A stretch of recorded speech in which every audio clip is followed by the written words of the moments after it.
How to make a fairy house with twigs and moss. Lately, I'm obsessed with fairy gardens and houses and tiny little fairy furniture. These fun little structures make a great project to do with children or just for the child in you. I've made a few fairy structures and furniture pieces, and even a fairy door for a tree. But today, we'll focus on making a fairy house. Here is what you'll need. Twigs, moss, acorn, small pine cone, bark glue. I used Gorilla Glue, air dry clay cardboard, like from a box, large masking tape, optional, pruning shears, optional. Step 1. Clay and cardboard. Cut a piece of cardboard into the size and shape you want for your house. I just used a piece of a box flap and cut into a rough circle shape. Next, use your air dry clay to make a ring around the box, wrapping it underneath and making it thick on top, so you can push your twigs into it. It's easiest to work in small sections and just use your fingers to blend and work the clay as you go along.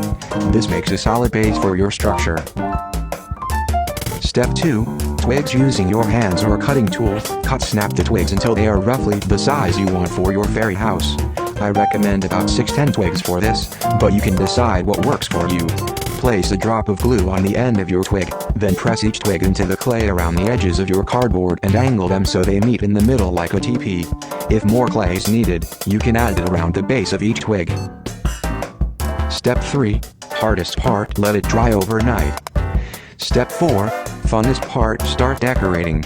Roof and floor. I added large masking tape to the tops of my branches to create a larger surface for attaching my bark roof.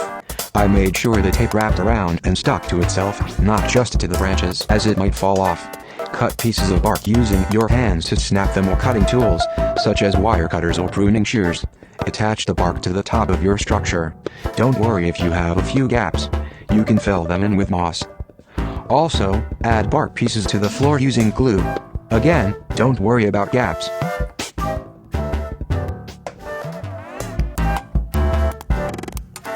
Step 4. Moss. Using superglue or hot glue and some kind of craft stick or tweezers, begin tucking moss into all the cracks and crevices and gluing it into place. Also, cover all of the exposed clay at the base of your house with moss.